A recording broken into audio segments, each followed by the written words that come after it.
Causa polémica, curiosidad, temor, confusión. Escuchamos hablar de ella por todas partes. Y aunque a veces no lo notemos, convivimos a diario con ella, en las actividades más cotidianas o en procesos muy complejos. ¿Qué es? ¿Cómo funciona? ¿Qué tan útil es?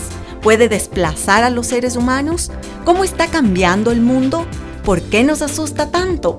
Quédese junto a nosotros porque hoy le explicamos con mucha claridad de qué se trata la inteligencia artificial. Saltan las chispas de la llamada Cuarta Revolución Industrial. La tecnología, las comunicaciones y los negocios cambian rápida y radicalmente.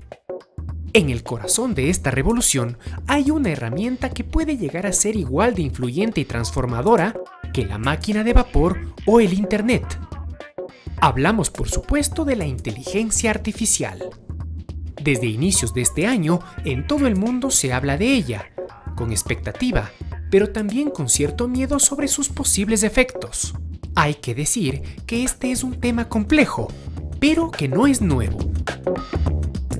La inteligencia artificial es una parte de la computación que nos permite hacer programas de computadora que simulan ciertas capacidades de la inteligencia humana, pero de forma artificial a través de programas, de ahí el nombre de inteligencia artificial. La inteligencia artificial tiene su origen más o menos en la década de los 50 del siglo pasado, y con el transcurso del tiempo es una disciplina que ha ido creciendo de manera notable. Sobre todo en esta última década ha habido una gran explosión de algoritmos, muchos de ellos basados en el tema de redes neuronales artificiales. Hoy por hoy es bastante amplia la cantidad de aplicaciones de inteligencia artificial.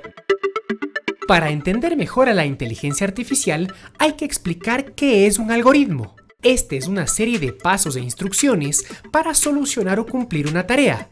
Estos algoritmos los tenemos a la mano en televisiones, buscadores, computadoras, videojuegos, en procesos industriales e incluso en la medicina. De todos ellos, quizá el dispositivo en el que más usamos la inteligencia artificial en la vida diaria es, usted ya lo adivinó, el teléfono móvil. Estamos hablando, por ejemplo, de buscadores. Cada vez que tú haces una búsqueda, el sistema alimenta una base de datos de tu perfil, y esa base de datos lo que estás haciendo es dándole información de las cosas que a ti te gustan. Luego la computadora va a almacenar esa información y después te puede sugerir cosas que a ti te gustarían o que podrían ser de tu interés. En los buscadores, o cuando tú tomas una foto, por ejemplo, y tratas de reconocer las mejores condiciones para encontrar las cámaras, por ejemplo, sonrisa de una persona o en qué parte está la cara de la persona, ahí estás utilizando algo de inteligencia artificial. O, por ejemplo, no sé si tú has utilizado la aplicación para detectar cuando escuchas una canción que te gusta, quieres saber qué es lo que ahora es la canción. Lo que hace es grabas un poquito de la canción, una cierta información de la canción.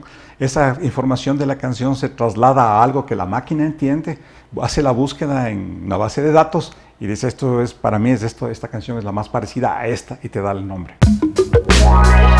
Ante un universo de posibles aplicaciones, las industrias del mundo se preguntan: ¿cómo podemos aprovechar la inteligencia artificial?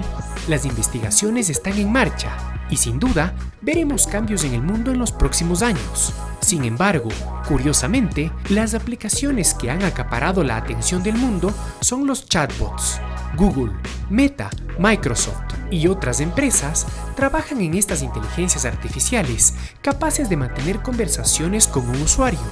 Conversaciones en las que una persona le solicita con indicaciones puntuales realizar tareas a un interlocutor mucho más capaz, intuitivo y diligente que las conocidas Alexa y Siri.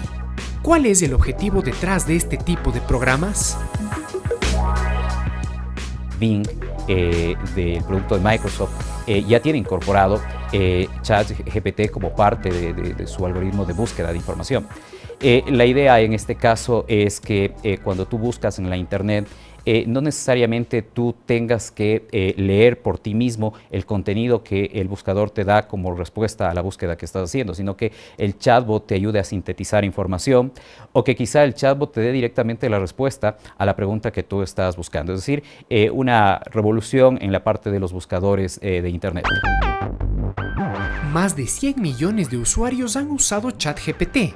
Y desde esa experiencia se han levantado muchos cuestionamientos. Entendamos que estas inteligencias artificiales se alimentan de millones de servidores y grandes cantidades de información del Internet, libros, Wikipedia y estudios. El problema más grave es que también toma en cuenta información desde redes sociales y otras páginas web, donde sabemos que la información no ha sido verificada y se pueden encontrar contenidos violentos, racistas e información falsa. Toda la inteligencia artificial tiene un cierto límite, hasta el momento tiene un límite. Los algoritmos son entrenados hasta un cierto límite. Siempre hay una persona que tiene que tomar la decisión final, que es el humano, y los algoritmos no son 100% eficaces. He visto, por ejemplo, cosas con inteligencia artificial, con chatbot, por ejemplo, con lo último que hay, en donde se está mal interpretando el uso de inteligencia artificial. Entonces, por ejemplo, yo le puedo pedir a la inteligencia artificial que me redacte un artículo, ¿ya? Está bien, lo va a hacer, pero ahí en cambio tenemos que considerar la ética, ¿no es cierto? ¿Hasta qué tan punto es ético hacer eso o no? Pero de que se puede hacer, se puede hacer. Hay que entender que un algoritmo de inteligencia artificial es tan bueno como la información que uno le da. Si yo le entreno o lo entreno de una manera errónea, el algoritmo va a aprender erróneamente. Entonces, por ejemplo, si yo le doy imágenes y le digo imágenes de personas y le digo, ¿eso es un gato? La inteligencia artificial va a decir, esto es un gato porque aprendí que eso es un gato. En cambio, o sea, siempre debe haber un caso de supervisión que le explique qué es lo que se está viendo, ¿no es cierto? Para pasarlo a nuestro lado de lo que pensaríamos como humanos. Si bien este tipo de chatbots pueden simplificar o explicar algunos temas, también son susceptibles de error, y algunos de ellos muy peligrosos. Es justamente su uso ético lo que ha llevado a muchos gobiernos e instituciones a tomar cartas en el asunto. Italia, por ejemplo, decidió bloquear a ChatGPT por no respetar la ley de protección de datos de los consumidores. Desde Bruselas, la Unión Europea ha mostrado su preocupación en varios aspectos y quiere que los contenidos generados por inteligencia artificial lleven una advertencia específica. Por su lado, la UNESCO ha creado para los gobiernos una especie de guía ética para reducir los riesgos de las inteligencias artificiales en los ámbitos de la lucha contra la discriminación, cuestiones de género, la fiabilidad de la información, privacidad, protección de datos, derechos humanos y medio ambiente. Afortunadamente, estas aplicaciones son solo una parte de lo que puede hacer la inteligencia artificial. Y para entender cómo su potencial ayudará a la humanidad en muchas tareas, empecemos con los experimentos más sencillos. En este laboratorio desarrollamos investigación básica y aplicada. Dentro de investigación básica desarrollamos nuevos algoritmos de inteligencia artificial. Entonces, un escenario donde podemos evaluar esa inteligencia artificial comparada con la inteligencia humana son los juegos. Entonces, en este caso tenemos un juego simple que es una versión modificada del famoso juego del 3 en raya, en donde el objetivo es, en un tablero de 5×5, tienes que formar una línea de 4 marcas seguidas. Tienes un total de 1 trillón de posibilidades o estados diferentes. Entonces, si tú hubieses querido hacer un programa que de forma manual decida cómo jugar, tú habrías tenido que escribir una cantidad similar, 1 trillón aproximadamente de líneas de código, y aparte necesitarías programar de forma manual la estrategia que debería seguir el programa. Simplemente eso es impensable. Una persona en su vida, en lo que tarda su vida, no podría completar ese programa. El algoritmo, para ser entrenado, jugó aproximadamente 1 millón de partidas. Esto en un computador de uso regular implica un tiempo de entrenamiento de un día, 24 horas aproximadamente. Lo cual, comparado con una solución manual que simplemente no la podrías hacer, evidentemente es un gran progreso. Entonces, la idea es que cuando el algoritmo se vuelve imposible de ganar, ese es un buen indicador de que hemos desarrollado un buen algoritmo que después lo podemos aplicar en no solamente juegos, sino en aplicaciones como desarrollo de prótesis, desarrollo de sistemas de reconocimiento de gestos, entre otras aplicaciones. En este caso usamos algoritmos de aprendizaje por refuerzo, que es el mismo mecanismo con el cual enseñamos, por ejemplo, a las mascotas a aprender a desarrollar una tarea. Ese algoritmo fue usado para entrenar a la prótesis a responder a los movimientos que desea la persona ejecutar a través de la prótesis. De manera simple, cuando nosotros deseamos mover una extremidad del cuerpo, nuestro cerebro produce señales eléctricas que viajan hacia los músculos se contraen y cuando los músculos se contraen producen corrientes eléctricas. Esas corrientes eléctricas son medidas a través de este sensor tipo brazalete Este a su vez transmite las señales a un computador donde hay un algoritmo de inteligencia artificial que interpreta esas señales y a su vez da las señales de control para la prótesis, de tal manera de que la prótesis haga lo que la persona intenta o dio como orden a través de su cerebro.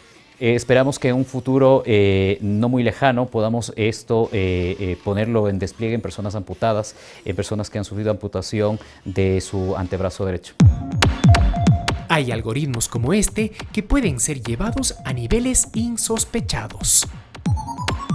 Marco, en este caso, ¿para qué necesitas mi ayuda? Tú vas a ser, en este caso, la persona controlada mediante un algoritmo de inteligencia artificial que identifique el movimiento de hacer puño, que en este caso lo va a hacer Lorena. ¿Cómo funciona? En este caso vamos a utilizar un brazalete que se va a encargar de medir las señales eléctricas que producen los músculos de Lorena cuando ella hace el movimiento de puño. Este brazalete que va a medir las señales eléctricas que producen los músculos de su brazo, este es el primer paso. Entonces, ahora las señales eléctricas que son transmitidas de forma inalámbrica al computador, las vamos a visualizar y esas señales van a ser procesadas por un algoritmo de inteligencia artificial que finalmente va a controlar tu brazo. Bueno, ahora te vamos a colocar los electrodos de tal manera de tratar de excitar el nervio ulnar de tu mano derecha. Entonces, Marco, ¿ahora qué va a pasar? Lo que va a pasar es que Lorena va a controlar el movimiento de tu mano derecha. Por más que tú te resistas a mover tu mano derecha, en este caso hacer puño, no vas a poder hacerlo. Sí.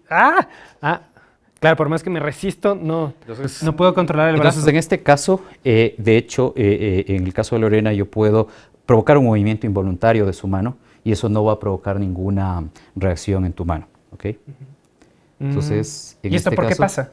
Porque en este caso no se generan señales eléctricas para producir el movimiento de la mano de Lorena, lo está haciendo de manera involuntaria porque yo estoy provocando la flexión de su mano. Es solamente cuando ella decide controlar voluntariamente su mano que esas señales son identificadas por este sensor, detectadas por nuestro algoritmo y eso produce la contracción finalmente de tu mano. ¿Y esto qué aplicaciones puede llegar a tener? Bueno, uno de los problemas que tenemos en la humanidad en la actualidad es el tema de cómo enseñar habilidades motrices. Por ejemplo, tocar un instrumento musical o simplemente el tema de terapia física de la mano. Entonces, esto básicamente permitiría que una persona esté alejada de la persona que quiere aprender la habilidad, en este caso, por ejemplo, tocar un instrumento musical, o un médico puede estar alejado del paciente, pero aún a pesar de la distancia puede darse el tema de terapia o el maestro enseñarle al alumno a tocar un instrumento musical. La próxima semana, más aplicaciones de la inteligencia artificial que se investigan en nuestro país. Responderemos preguntas como ¿cuál es el método más común por el que estos programas aprenden tareas? Además, ¿cuáles son los trabajos más susceptibles de ser reemplazados por inteligencia artificial?